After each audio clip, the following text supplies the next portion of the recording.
वहां पर क्या कोई इसराइली टेक्नोलॉजी इस्तेमाल की जा रही थी या इंडिया ने कोई एक्सपेरिमेंट किया था जो कि आगे चलकर वो एक्सपेरिमेंट करने जा रही है, उसकी सिर्फ शुरुआत थी। क्योंकि इस वक्त कश्मीर को असल में 3 हिस्सों में डिवाइड किया जाता है, साउथ कश्मीर, सेंट्रल कश्मीर और नॉर्थ कश्मीर। आप हैरान होंगे जब जलजिला आता है तो वो अगले लेवल पर भी जाता है। ये नेचुरल जलजिले की बात है।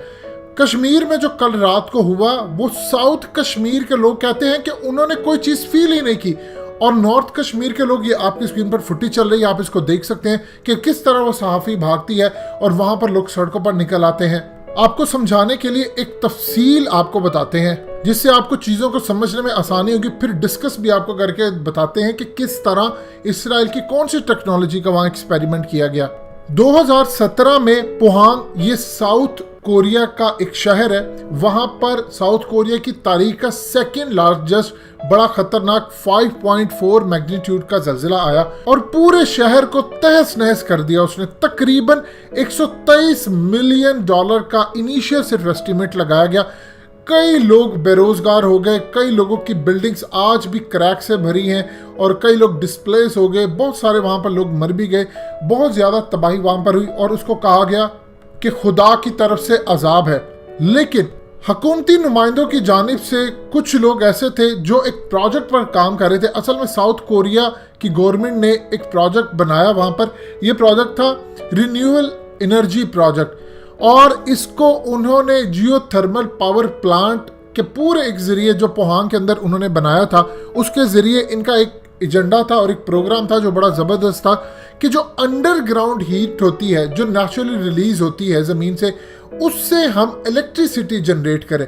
लेकिन सूरत हाल ये हुई कि उसमें गड़बड़ हो गई और एक रिपोर्ट जब बाद में आई, जो आपकी स्क्रीन पर ये रिपोर्ट भी चल रही है, ये हुकूमत ने बाद में पूरी इन्वेस्टिगेशन टीम उनकी बैठी, एक कमीशन बैठा, उसने रिपोर्ट जब फाइनलाइज करके दी तो पता चला कि ड्रिलिंग और इन्फ्यूजन प्रोसेस, उसकी वजह से ये माइक्रो अर्थक्वेक आया है और उसके बाद ये पूरी तरह तबाही फैल गई, लिहाजा ये कंट्रोल से बाहर हुआ।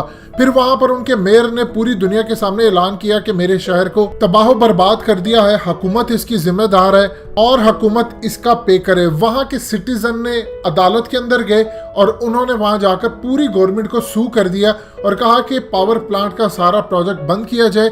हमें जितना नुकसान हुआ है, हमारे जहनों को जो ट्रॉमेटाइज किया गया है, डिप्रेशन ज़्यादा हो चुके हैं, लोगों की जिंदगियां गई हैं, इस पर हमें पूरी तरह हर्जाना अदा किया जाए। ये उनकी हुकूमत, कोर्ट और लोगों के दरमियान मामला है। अब इस रिपोर्ट के आने के बाद पूरी दुनिया की आंखें खुल गई कि असल सूरत हाल ये होती है कि जब हुकूमत कोई भी ईमानदार हो तो वो एक अच्छा कमीशन बनाकर पूरी दुनिया को बता सकती है कि असल में जलजिला क्यों आया। क्योंकि वहां पर जो जलजिले को लोकेट करने वाला डिपार्टमेंट था, उसका कहना था, उन्होंने इनिशियली कुछ लोगों ने कहा कि ये नेचुरल है, लेकिन उन्हीं के अंदर एक्सपर्ट्स ने कहा कि इसकी तहकीक होनी चाहिए और हुकूमत ने तहकीक की और बाद में सारी दुनिया के सामने सच आया कि ये मैन मेड था, ना कि नेचुरल।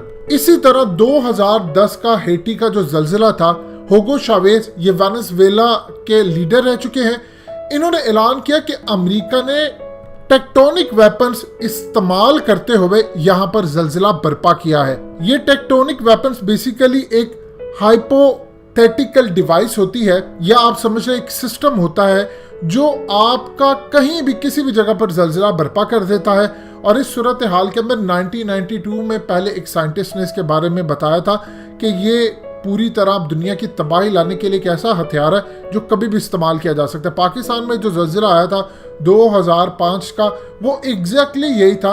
अब इसराइल ने जो काम शुरू किया है, असल में इसराइल ने ये टेक्नोलॉजी काफ़ी देर से हासिल कर लिया है। इन्होंने मस्जिद अक्सा को शहीद करना है, गिराना, और उसका तरीकाकार क्या है, इन्होंने मस्जिद अक्सा के नीचे सुरंगें खोद ली हैं।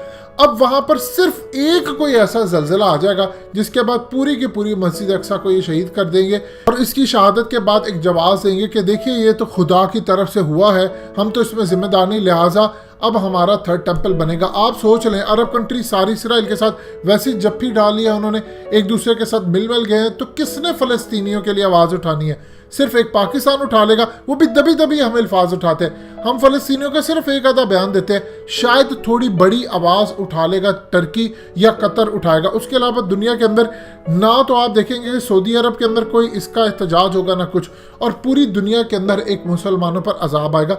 ये तो वो मामला था। अब कश्मीर के अंदर सूरत हाल क्या हुई? देखिए कश्मीर के अंदर सूरत हाल ये हुई है कि आप ये देखिए जलजिला आया लेकिन साउथ के अंदर नहीं आया, नॉर्थ कश्मीर में छोटा सा इलाका है वहां पर जलजिला आता है और 2 धमाके सुनाई देते हैं और पूरे का पूरा वहां पर जो डिस्ट्रिक्ट के लोग हैं वो सारे सड़कों पर आ जाते हैं। इसराइल काफी देर से इस टेक्नोलॉजी का इस्तेमाल कर रहा था और एक्सपेरिमेंट कर रहा था। अब इन्होंने ये गालिबन टेक्नोलॉजी इस्तेमाल की और इसका एक्सपेरिमेंट किया है इंडिया के अंदर। प्लान क्या है?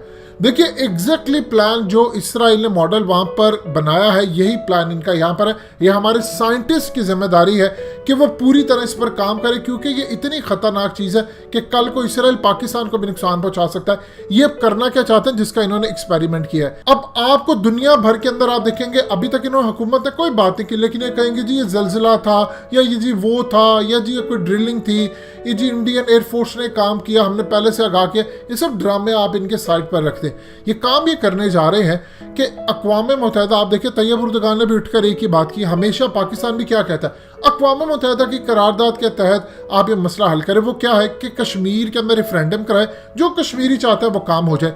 अब ये चाहते हैं कि एक इसी तरह टेक्नोलॉजी इस्तेमाल करके जलजिला आर्टिफिशियल, याद रखिएगा मैन मेड जलजिला यहाँ पर बर्पा किया जाए और उस जलजिले के नतीजे में डिस्ट्रक्शन हो जाए, तबाही हो जाए। जब लोगों के घर तबाह हो जाएंगे, उनके पास रहेगा कुछ नहीं, उसके बाद ये दोबारा रिकंस्ट्रक्शन के नाम के ऊपर आकर बाहर से कंपनीज को लेकर आएंगे, वहां से जो दूसरे इलाकों के स्टेट्स के लोग हैं जो हिंदू होंगे उनको लाकर यहाँ पर आबाद किया जाएगा और करोड़ों की तादाद में, यानी इतनी तादाद होगी कि जो कश्मीरी आम लोकल है उनसे ज्यादा हो। ये जो इनका प्लान है मुस्तकबिल का, उससे ये होगा कि कल को जब ये आते हैं, एक तो रेफरेंडम वाली बात चली जाएगी दूर, दूसरा चाइना और इन मामला से ध्यान बिल्कुल हट जाएगा, ये इसको साबित करेंगे कि ये नेचुरल है।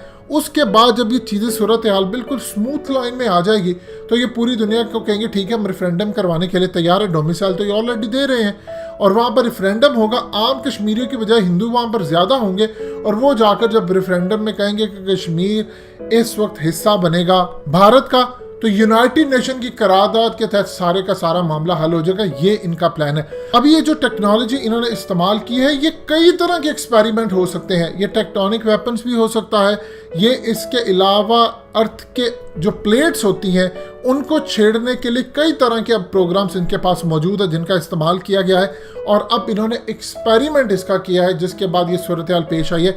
ये अजीबो गरीब मैन मेड जो कि एक हिस्से के अंदर हो दूसरे हिस्से में ना हो।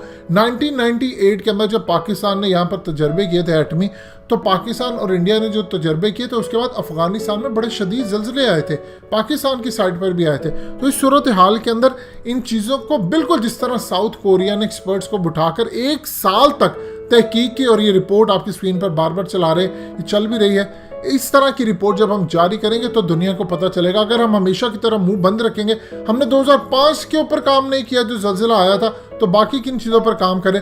जब